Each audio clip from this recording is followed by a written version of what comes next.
ठाणे महानगरपालिका कामगार कर्मचाऱ्यांच्या विविध समस्यांवर मार्ग काढावा यासाठी आज म्युनिसिपल लेबर युनियनचे कार्याध्यक्ष मोहन तिवारी यांनी ठाणे महापालिकेचे अतिरिक्त आयुक्त प्रशांत रोडे यांची भेट घेतली।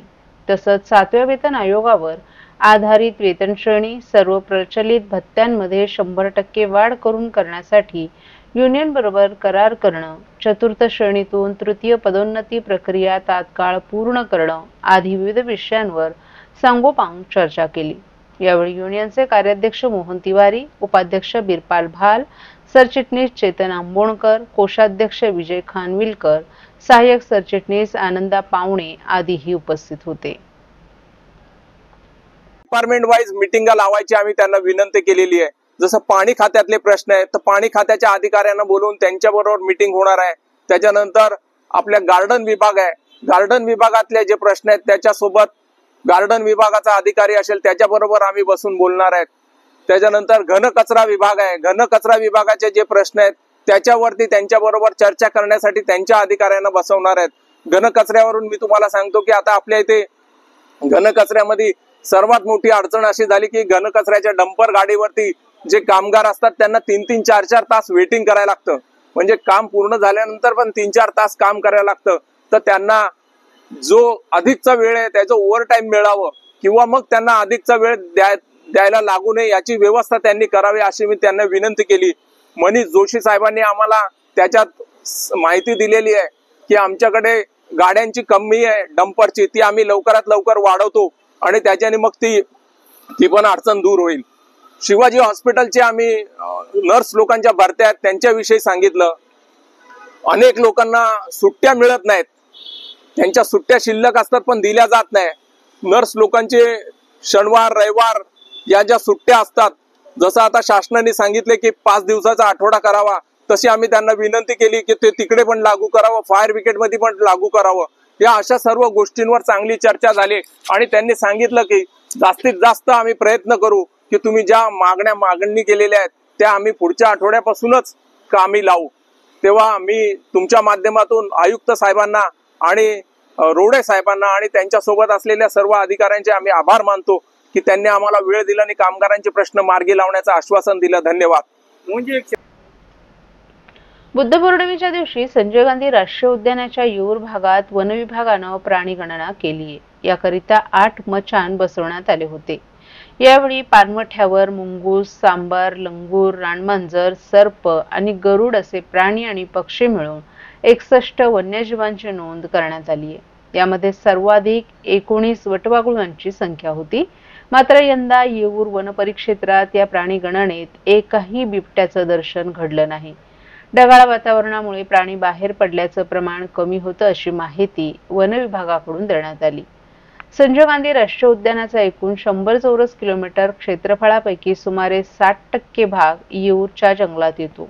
या भागाच्या आजूबाजूला मोठ्या प्रमाणावर मानवी वस्ती आहे। काही ठिकाणी अतिक्रमण झाल्याचंही वन विभागानं नमूद केले। तरीही वन्यजीवांचं अस्तित्व टिकून असून त्यांची संख्या लक्षणीय आहे। या सर्व घडामोडींवर जंगलात कोणते प्राणी आहेत याची माहिती घेण्यासाठी बुद्ध पौर्णिमेच्या दिवशी येऊरच्या जंगलातील पानवठ्यावर वन विभागाकडून पशुगणना करण्यात आली। या भागात बिबट्यांसह अनेक वन्य प्राणी मुक्तपणे फिरत आहेत। काही वेळेला हे प्राणी भक्ष्याच्या शोधात जंगलाच्या बाहेरही येतात। त्यामुळे माणूस आणि वन्यजीव यांच्यात संघर्षाची शक्यता निर्माण होते। त्यामुळे बुद्ध पौर्णिमेच्या रात्री दरवर्षी ही पशुगणना करण्यात येते। बुद्ध पौर्णिमा ही प्राणी गणनेसाठी योग्य वेळ असते, कारण त्या दिवशी चंद्रप्रकाश जास्त असतो आणि प्राण्यांची हालचाल तुलनेत अधिक असते। या नैसर्गिक प्रकाशात प्राण्यांचं निरीक्षण सुलभ होतं। वन विभागाच्या या उपक्रमामुळे जंगलातील जैवविविधतेची स्थिती समजून घेण्यासही मदत होते। यामुळे भविष्यातील संरक्षणाच्या दृष्टीने निर्णय घेणं सोपं होतं, अशी माहिती येऊर वन विभागाच्या अधिकारी ज्ञानेश्वरी शिंदे यांनी दिली आहे। वनपरिक्षेत्र उत्तर येऊर, संजय गांधी नॅशनल पार्क बोरवली या ठिकाणी दरवर्षीप्रमाणे 12 मे रोजी बौद्ध पौर्णिमेच्या निमित्ताने प्राणी गणना करण्यात आली। यामध्ये निरनिराळे पशु पक्षी यांचे निरीक्षण करण्यात आलं। बौद्ध पौर्णिमेच्या दिवशी संध्याकाळी 4 वाजल्यापासून तर ते दुसऱ्या दिवशी सकाळी 8 वाजेपर्यंत या दरम्यानच्या कालावधीमध्ये जे काही पशु पक्षी किंवा प्राणी आढळले त्यांची पशुगणना त्यांची जी काही हालचाली होत्या त्या टिपण्यामध्ये आल्या। तर आपल्या या येऊर रेंजमध्ये 8 ठिकाणी मचाण उभारण्यात आलेल्या होत्या। तर ह्या 8 मचाणी मिळून 61 प्रकारचे एकूण प्राणी आपल्याला आढळून आले। त्यामध्ये रानमांजर असेल, माकड असेल, मुंगूस असेल, बिबट्या असेल यांसारखे निरनिराळे प्राणी आढळून आले। त्यांचा अहवाल आम्ही आरएफओकडे सादर केलेला आहे, म्हणजेच वनपरिक्षेत्र अधिकारी उत्तर येऊर यांच्याकडे सादर केलेला आहे। आणि बौद्ध पौर्णिमेच्या दिवशी प्राणीगणना करण्याचं महत्त्वाचं कारण म्हणजे की या दिवशी प्रकाश खूप जास्त असतो आणि बौद्ध पौर्णिमा एक असा दिवस आहे की ज्या दिवशी प्रकाश जास्त असल्याने शिकारी देखील शिकारीसाठी मोठ्या प्रमाणावरती बाहेर पडत असतात आणि प्राण्यांच्या दृष्टिकोनातून हा दिवस महत्त्वाचा आहे। त्याचबरोबर निसर्गप्रेमी किंवा निसर्गाच्या दृष्टीने देखील काही हालचाली टिपण्यात याव्या याकरिता वन विभागाच्या दृष्टीने देखील हा दिवस महत्त्वाचा ठरतो। महाराष्ट्रातील भगिनींना आधार देणारी राज्य शासनाची मुख्यमंत्री माझी लाडकी बहीण योजना। या योजनेअंतर्गत अल्प उत्पन्न गटातील 21 ते 65 वयोगटाच्या भगिनींना मिळणार दरमहा 1500 रुपयांची मदत। अर्ज करण्यासाठी 31 ऑगस्ट 2024 पर्यंत मुदतवाढ। कुटुंबाचं वार्षिक उत्पन्न 2.5 लाख रुपयांपेक्षा कमी असलेल्या महिला पात्र। कुटुंबाकडे पिवळं किंवा केशरी रेशन कार्ड असल्यास उत्पन्नाचा दाखला आवश्यक नाही।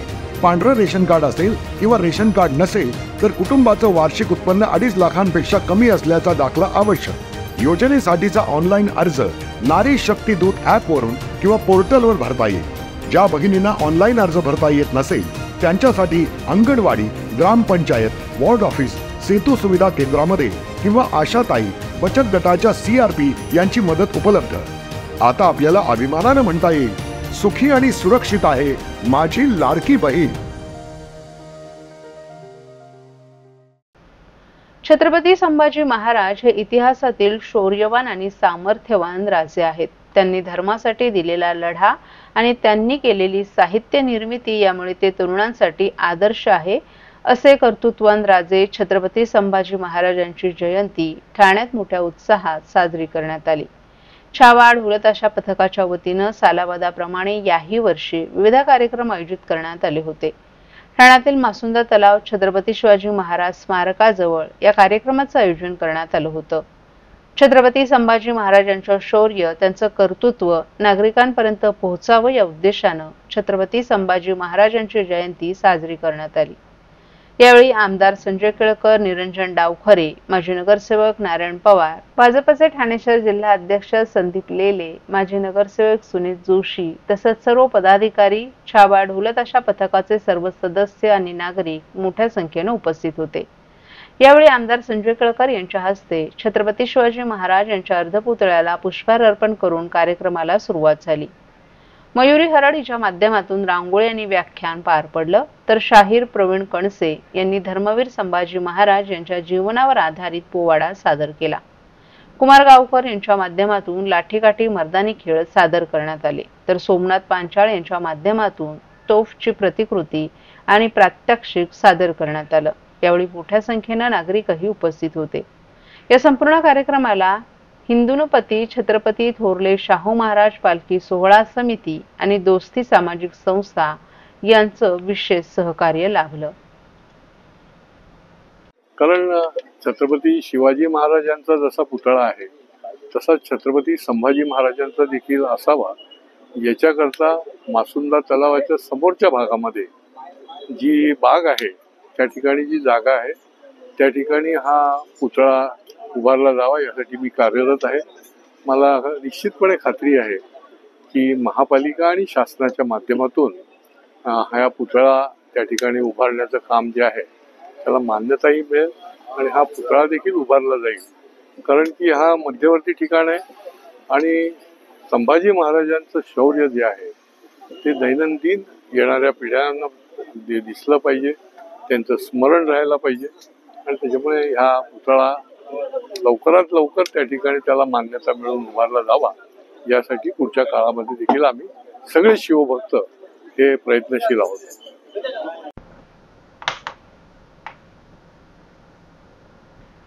ठाणे शहर पोलीस आयुक्तालयाच्या हद्दीत आता ड्रोन किंवा इतर मानवरहित हवाई वस्तू उडवण्यास मनाई करण्यात आली आहे। शहरात काही समाजकंटकांकडून या उपकरणांचा वापर होण्याची शक्यता लक्षात घेता कायदा आणि सुव्यवस्था राखण्यासाठी तसंच सार्वजनिक शांतता भंग होऊ नये यासाठी हे प्रतिबंधात्मक पाऊल उचलण्यात आलं आहे। ठाणे पोलीस आयुक्तालय कार्यालयानं याबाबत आदेश जारी केलेत।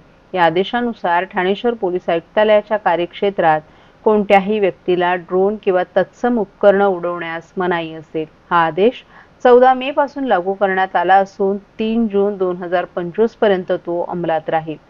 या आदेशाचं उल्लंघन करणाऱ्या कोणत्याही व्यक्तीवर भारतीय न्याय संहिता 2023च्या कलम 223 आणि इतर लागू कायद्यानुसार कारवाई केली जाईल असं स्पष्ट करण्यात आले। परिस्थितीचं गांभीर्य आणि तातडी लक्षात घेऊन आदेश तातडीने लागू करण्यात आला आहे असंही नमूद करण्यात आले। उपायुक्त मुख्यालय विशेष शाखा ठाणे शहर डॉ. श्रीकांत परोपकारी यांनी हे आदेश जारी केले आहेत।